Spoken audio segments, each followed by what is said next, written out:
On today's show, we discuss LeBron James' latest and greatest award, SI's Sports Person of the Year.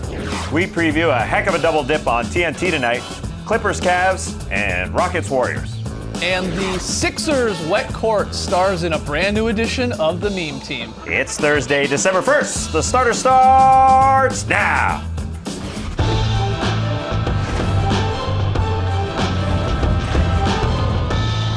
Good evening, Sweet World, and welcome to The Starters. Whether you're listening to the podcast, joining us live right now on NBA TV, or a little bit later on YouTube, we're happy to have you. I'm J.E. Skeets, and alongside me, as always, that's Tass Mellis. This is where I say my thing.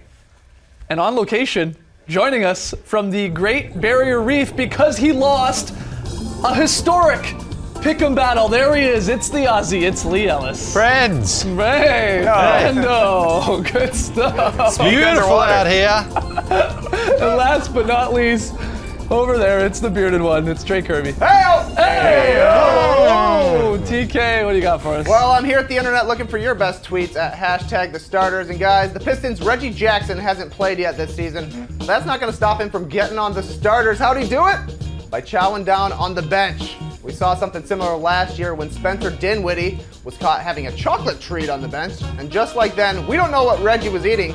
So it brings us to today's question. What was Reggie Jackson eating? Now, I consider myself a bit of an amateur snack expert, and I think I've cracked the case. This to me looks distinctly like a Keebler Club cracker. It's a long, thin cracker, about twice as long as it is wide. It looks very light, flaky, and buttery. And if that is a Keebler Club, I can't blame Reggie Jackson. That's a top 3 cracker in my book. But we want to hear what you guys have to say, so let us know on Twitter, what was Reggie Jackson eating? Send us your best tweets to #TheStarters, and we'll hear from you later. All right, get those tweets in. Lee, what do you think it is? Come on, mate. Yeah, it's one of those ones that Trey said, but it wouldn't go too well in the water here because it'd be all moist and soggy and I wouldn't be able to eat A it. little soggy. Yeah. You're sitting on coral, by the way. Yeah, well, I'm protecting it actually. It's an endangered species these days, so I'm making sure that no boats come along and wreck it. Get out of your boats. What do you got? Helium in your throat down there? Yeah, why do you guys always try to suffocate me whenever we do one of these challenges, Oh, man? yeah, it's so tough, man. It's so tough. You're going to go swimming all show, man. It's great. I think I might actually drown here in my own sweat. Okay. Look, we obviously have a fun show tonight. We're going to get you set for TNT's doubleheader action. We got the meme team. Lee will be swimming all show. But let's play a little Is This News? It's pretty simple. Trey's rounded up some recent NBA headlines. He's going to pitch them to us. We'll determine whether or not they're actually news. Trey, first headline. All right, our first headline comes to us from SI.com, and it reads, LeBron James is Sports Illustrated's 2016 Sports Person of the Year. Is this news? Sure, in the basketball world, was there another choice? No. I don't think so. I don't know the sports world well enough to really compare, but he came back from a 3-1 lead that no one has ever came back from. And he, more importantly, I think, a 3-1 retribution personally, because a lot of people, when he was down 3-1, questioned whether or not LeBron James simply was done. I know it sounds crazy to think about that now, but that was the talk. That was the talk in the media world. That was the talk in the fan world. That was the talk everywhere. Maybe where LeBron James is on the other side of 30 and he's done, but he came back. And I mean, where else would you give this award in the basketball world? 3 best games we've maybe ever seen in those last 3 games in the finals, the 41 points in 5 and 6, the triple-double in Game 7, the game-saving block that we saw there. I agree with you. I guess it's maybe almost a little shocking in an Olympic year, because sometimes with these SI Sports Persons of the Years, in an Olympic year you could go with Usain Bolt, of course, or Ledecky or Phelps. Yeah. But I'm with you. I'm a basketball guy. I want to see it go to someone in the NBA. So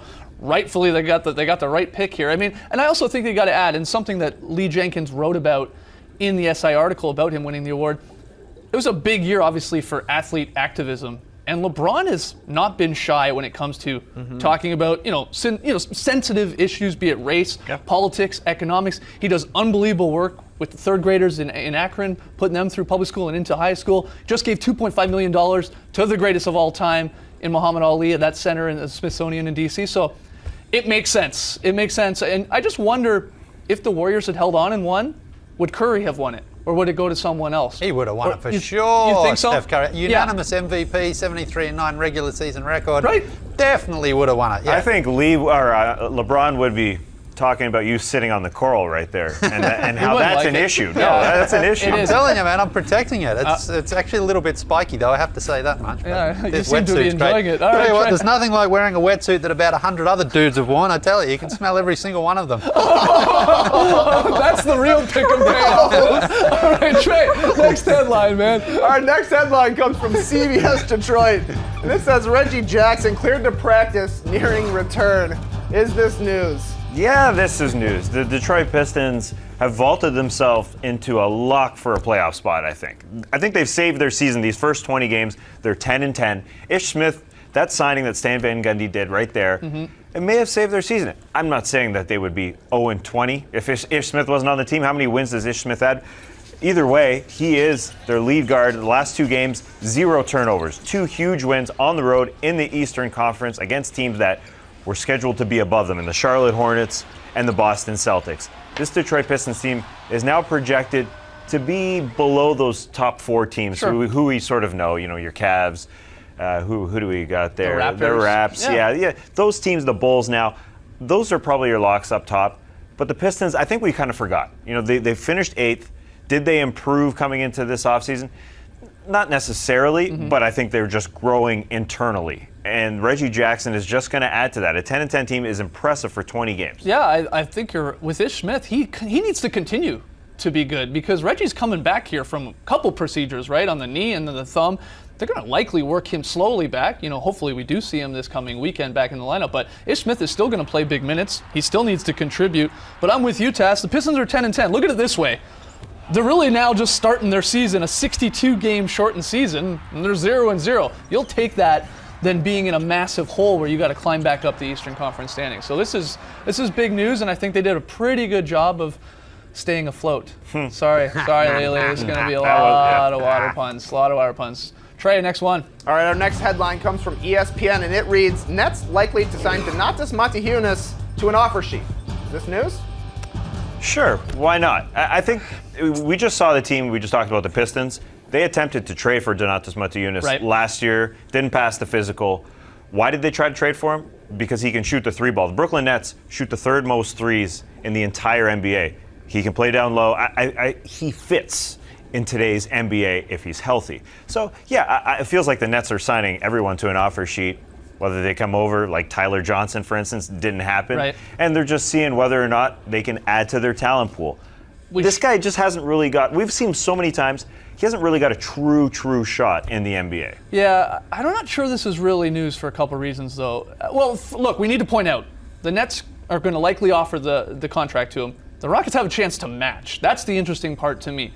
I wouldn't expect them to. No, right? We're talking December here, and they haven't signed him. Exactly. They traded him last year, right? And they tried to trade him already. And the real issue is he wants a couple years here. The Rockets, by all reports, hey, we'll give you $7 million-ish for 1 year, but we don't want to go longer than that because you've got back problems, and we're not really confident that you're fully back. So I would think he is going to be going to the Nets. It fits their style of putting up a lot of threes. He is a big guy that can stretch the floor a little bit. And he can pass the ball a little bit for big.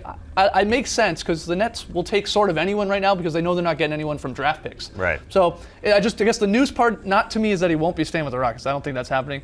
But the Nets get a nice little pickup here. Hey, Aquaman, what do you think over there? Yeah, I do. I wouldn't be surprised though if the Rockets do match. I mean, they want more 3-point shooting. That's D'Antoni's style. He shoots 30% from 3, guys. Yeah, but he does spread the floor a bit. He gives them another option. You know, they offered him a contract. They've been trying to sign him because he wants more. Yeah, he just wants too much. Yeah. And the Nets look like the team that will say, hey, we trust your back is good. You've gone through the physicals, and we'll give it a go. Trey, I think we have time for one more. Yeah, our final headline comes from ESPN. Dressed for success? Celtics thrive when Brad Stevens wears ties.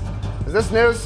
Yes. No, it's not news. Oh, totally. 538, whatever that website is called. I'm sure they're going to do the math on this over the course of the season. When the man wears a tie, they win. Bring your professionalism to the game like I am, and we'll win. Well, yeah, they're 7-2 this year when he wears a tie. They're 3-6 when he does not. But here's the problem. Last year when he wore a tie, they were 9-8, so the tie wasn't doing anything. Does he have magical ties now? No, this isn't news at all. I like Chris Forsberg's work at ESPN. This feels like a starters article more than anything to me. So I don't think this is news. But what does the man swimming there to say? Yeah, Jason Kidd did something like this in Brooklyn. Remember in his first year, he sort of wore a tie when they were winning, then took it off when they weren't. So, superstitions, they're not just for players, they're for coaches too. The NBA needs to take a page from the MLB and make the coaches wear the uniforms. Like they do Greg over there. Popovich's legs for sure. Straight up jerseys and shorts. That'll be awesome. All right, we got to take a break. Lots more swimming still to come. When we come back, we're going to start looking ahead to tonight's awesome. Whoa! Easy there, buddy. So don't go anywhere. You're watching the starters on a pick and payoff day.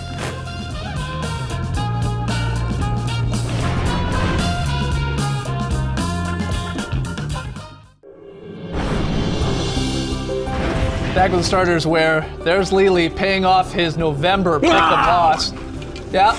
Grab onto the turtle, Lely. I saw this in Finding Nemo. Grab onto it. I'm looking for P. Sherman, 42 Wallaby Way. You know where it is? What? Grab onto it. Wow, dude, wow! Okay.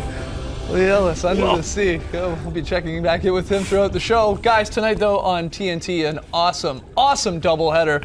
We got the Clippers and Cavs, followed by the Rockets and Warriors. Look at these 4 teams in action. Coverage gets underway at 7:30 p.m. Eastern here on the network. But let's start with that second game. We'll get to the Clippers Cavs in a second, but Rockets Warriors, that West Coast game. What are you looking at tonight specifically heading into this obviously big game on TNT? First, I just want this doubleheader to be better than Lee Ellis's performance out there in the water. No, there he is again. No, just chilling again, huh? Beautiful in this water. The Great Barrier Reef's got some of the nicest temperatures in the whole world. Get out here, Tass. Oh, I can't wait.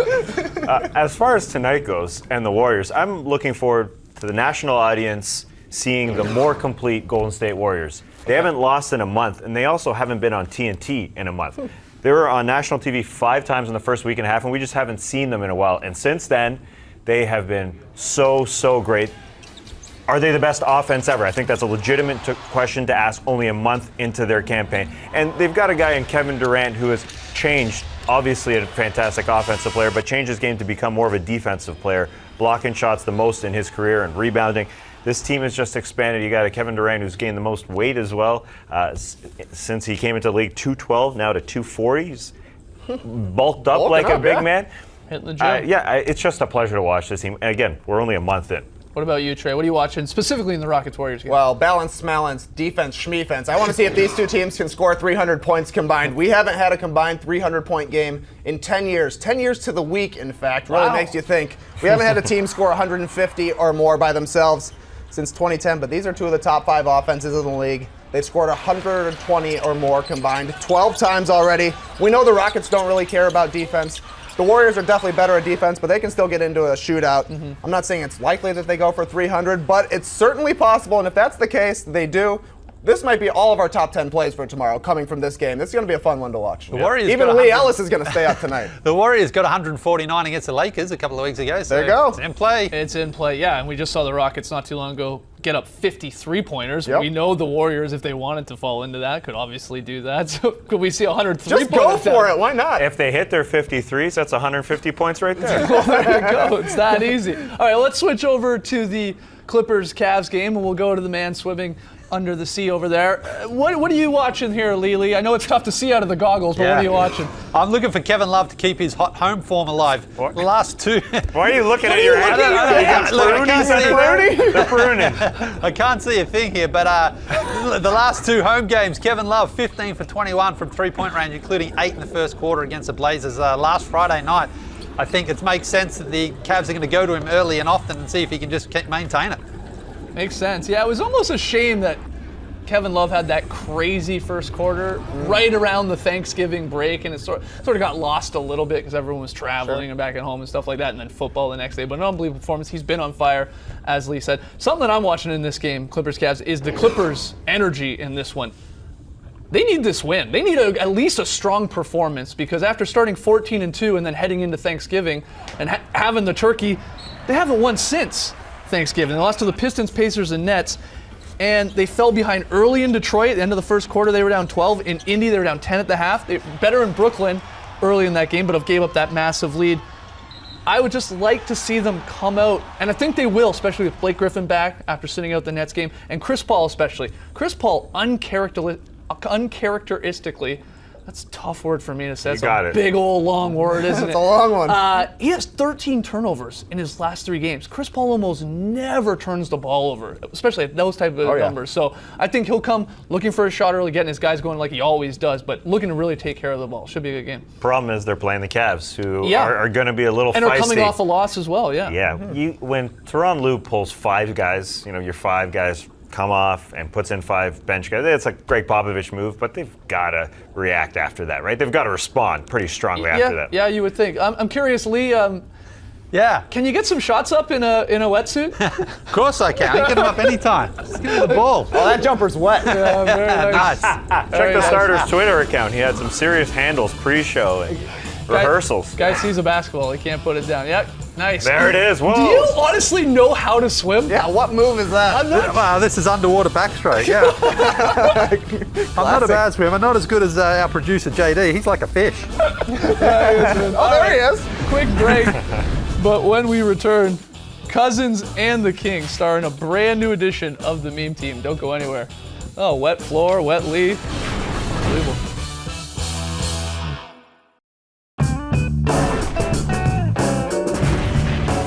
Back with the starters, we asked you earlier in the show, what is Reggie Jackson eating? Trey thinks he's figured it out with the crackers there, but you guys have chimed in as well. Hashtag the starters, Trey, a few of the best answers. Yeah, Matt Martin says Reggie Jackson looks like he was eating baby Pop-Tarts. I think that means like a small Pop-Tart or a Pop-Tart for a baby. I don't think babies should be eating Pop-Tarts personally, but that's just me. Papa says he found a dried up piece of bread from Thanksgiving dinner in his pocket. Very weird, but it was a nice jacket. You could wear that to Thanksgiving. Joey says, absolutely it's the Keebler's crackers. They're delicious. I can't blame Reggie Jackson. I'm telling you guys, that's a top 3 cracker. You crackered the case. Chris Hansen says, looks like an Uncrustable to me. Only children eat Uncrustables. But finally, our producer, Matty O, says, in honor of Lee Ellis, goldfish? Oh, interesting. Let's check in with Lee Ellis, see how he's doing. He's been under the water for like 20, 21 minutes. He's like David Blaine over I'm there. doing surprisingly well here, though. Watch out. Uh-oh. Oh, no. Uh-oh, Lee, be careful. Uh-oh, it's Bruce. Don't move. Good, eh? Oh, I see a shark with a freaking laser. We finally got them. I've been chronically frozen for 30 years. Whoa. Hey, there he is. Shark with freaking lasers.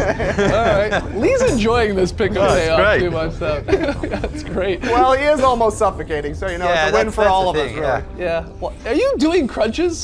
Well, sort of, yeah. You wouldn't believe it. Like, we don't have to fake that I'm wet here. I'm sweating so much. You can see your 6-pack through your wetsuit. It's visible.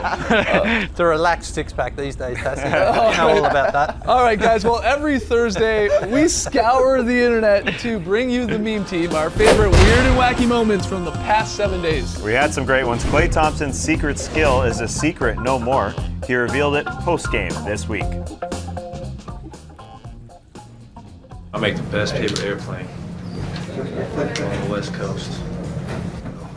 I hit my guy in the camera right there. Look at that. Woo! He can aim that baby too. West Coast and East Coast, Klay. Nice. Even got range with an airplane. In college action this week, the Hoosiers upset the third-ranked Tar Heels in front of Indiana alumnus Isaiah Thomas and his 81 championship teammates. After the W, Zeke stopped by the student section where he got his hands on a giant cutout of crying Jordan. That is a man holding a meme in the Meme Team, and man, is he happy Yeah, about it. smiling Zeke should be a meme, too. At number 3, mid-game, J.R. Smith walked to the bench to greet Jason Terry, and it resulted in a dunk for the Bucks, as you'd expect. Yes, Amazing. I can't believe this happened. It was a great moment. He blamed it on his alter ego. That's his alter ego. He revealed post-game. And here come the alter ego influences via Twitter. JR, I have to guard my man and protect the hoop on this set. Alter ego, JR. Yo, is that Jason Terry?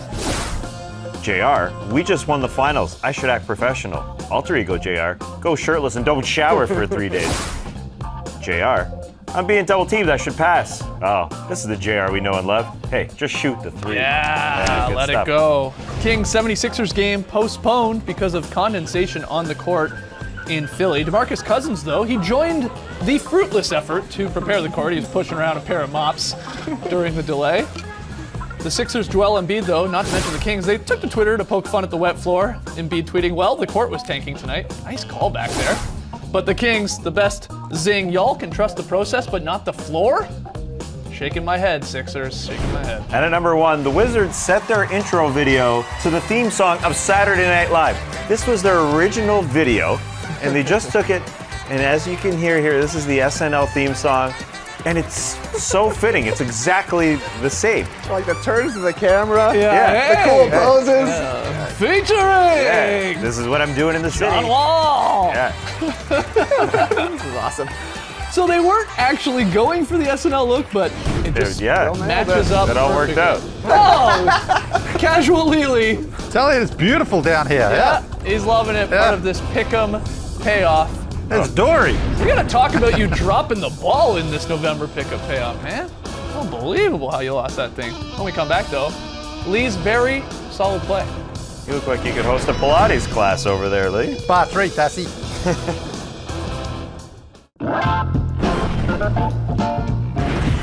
Back with the show, the people be tweeting. Yeah, Casey writes in to say Lee Ellis joins the club of blowing leads. The Thunder, Warriors, and Indians welcome you. In your face, Lee. Wow. In your masked Was face. historic. All right, well, we're starting it all up again when it comes to the pick 'em play. This is now for the month of December. Tonight's game, Magic and Grizzlies. Trey and I have the Magic. Lee and Tess have the Grizz, and we're at zeros. Lee, where are we going for your VSP? We're going above ground to beautiful Portland for this pass from Evan Turner to Alan Crabb. Feed the crab and he will score. It's timely, it's topical. It's perfect for tonight's show. Here it is again. That's a beautiful finish, and that's what I call a very solid Ray. Whoa, watch out, Hey, Lee! oh, hey. It's Ray Allen. What are you, the Fonz? Hey, oh, hey. Oh, he's a beautiful creature, though, isn't he? gotta be- Have a look at this beauty. Well, you got to be careful around these Rays there. All right, now it's time for the highlight that wasn't. Just because a play wasn't converted doesn't mean we're not going to show it to you. It's worth another look. Oh, man. Yes, that went down. You should count that anyway. The internet Unbelievable. exploded. The internet one. exploded watching Isaiah Thomas do that. We'll show it to you one more time. It's worth it. Good highlight that wasn't. Tomorrow, it's the drop. We'll get it up as soon as possible, around noon, 1 p.m. Eastern. Look for it on iTunes, Google Play Music. I think we're going to have some fun with the quarterly report. We're like a quarter of the way through the season. We'll pick some awards and stuff like that. Lee, we got a fan style here. Yeah, it came in from Mark from the Philippines, but actually wasn't allowed into the United Arena, the United Center there in Chicago. But don't worry, we get it in our show. Great job, Mark. Well done.